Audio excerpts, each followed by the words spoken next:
हम लोगों के नेताजी अखिलेश यादव जी के नेतृत्व में आज अरे गाँव गाँव घूम गई साइकिल के चक्का समाजवादी जी सच्चाई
भैया ये खले सजी के बतिया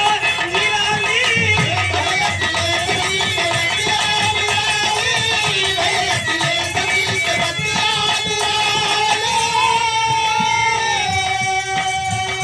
अरे दसवा के पीर हरि है बन करके माली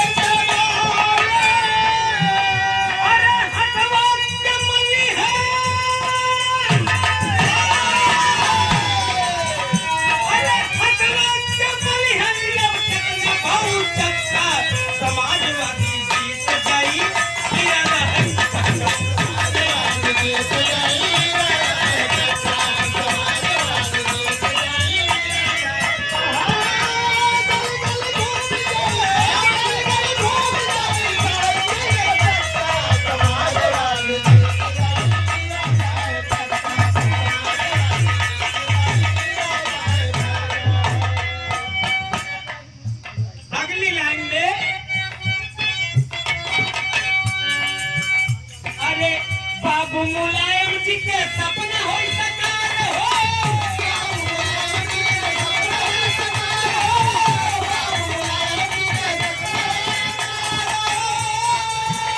अरे अखिलेश भैया छाप बनी है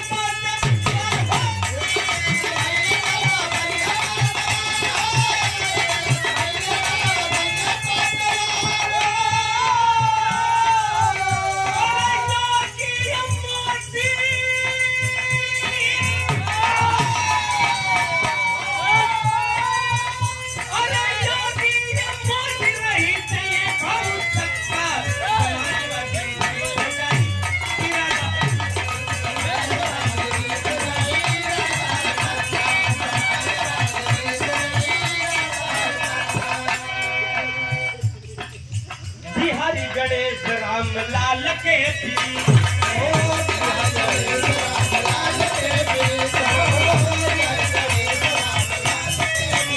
अरे राम सूरत कविता में लिखे देखा